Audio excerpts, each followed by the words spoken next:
Renungan Harian Jumat 10 Juli 2020. Pekan Biasa ke-14. Jangan pernah menyerah, harus tetap bertekun karena Kristus. Bacaan pertama diambil dari kitab Nabi Hosea, bab 14 ayat 2-10, dan bacaan Injil dari Matius, bab 10 ayat 16-23. Saudara-saudariku terkasih, salah satu tantangan yang saya alami ketika melaksanakan misi perutusan pertama di Paroki Kristus Raja Traju Toba, Keuskupan Sanggau, Kalimantan Barat, adalah medan pastoralnya.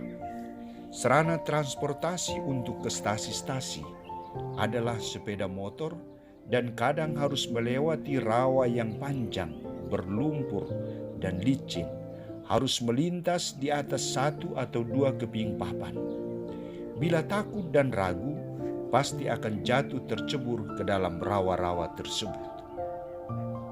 Awalnya saya ragu dan takut, maka saya selalu melibatkan OMK Traju untuk mendampingi saya dalam kunjungan ke stasi-stasi. Saya akhirnya cepat menyesuaikan diri dengan situasi medan pastoral, budaya, dan umat yang saya layani. Prinsipnya adalah jangan pernah menyerah, harus tetap berjuang karena Kristus.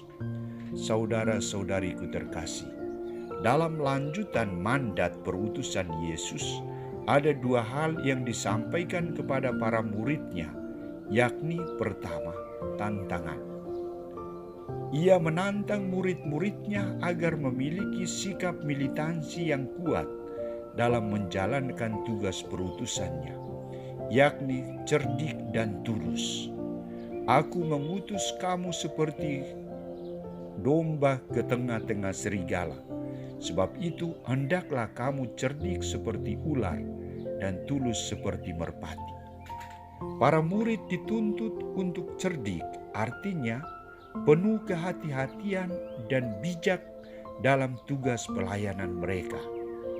Mereka juga dituntut agar bersikap tulus, artinya harus memiliki hati yang bersih, tidak memiliki niat jahat untuk menjatuhkan, melukai, atau memperalat dan manipulasi umat yang dilayani. Hati mereka semata-mata untuk menyatakan kasih dan kelembutan seperti Kristus sendiri. Kedua, peringatan dan ajakan. Yesus memberikan peringatan kepada para muridnya agar memiliki sikap waspada terhadap semua orang, karena ada yang akan berniat jahat dan menyeret mereka ke pengadilan karena Kristus. Yesus tahu akan sikap dan hati orang yang akan dihadapi oleh para muridnya.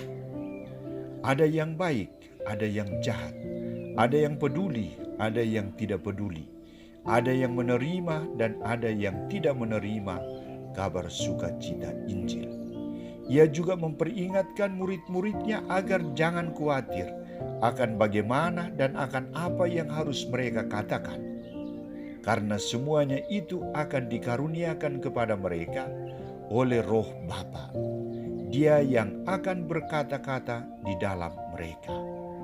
Yesus begitu yakin akan peran Roh Allah Bapa dalam membantu karya pewartaan para muridnya. Di samping itu juga, Yesus memberitahukan dan mengajak para murid agar siap menerima tantangan lain lagi, yakni dibenci oleh semua orang karena namanya. Namun siapa yang bertahan sampai kesudahannya akan selamat. Artinya, siapa yang setia melewati semua tantangan dalam tugas perutusannya akan memperoleh keselamatan, kebahagiaan. Saudara-saudariku terkasih, aku mengutus kamu seperti domba ke tengah-tengah serigala.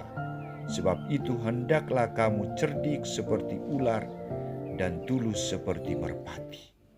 Mandat perutusan Yesus ini sangat relevan bagi kita saat ini. Kita berjumpa dengan banyak persoalan. ada ketidaksetiaan suami istri, ada ketidaktaatan umat dalam kehidupan menggereja, ada tawaran narkoba, miras, judi yang menantang kaum bapa dan kaum muda. Ada tawaran game yang menyita perhatian anak-anak dan remaja. Dan masih banyak persoalan lain. Kita sebagai warga gereja, murid-murid Yesus, juga diutus oleh Yesus untuk mewartakan kabar sukacita Injil di tengah situasi seperti ini. Apa yang perlu kita sikapi? Kita dituntut untuk cerdik dan tulus, hati-hati, bijaksana, dan memiliki sikap ketulusan dan kelembutan hati dalam pelayanan.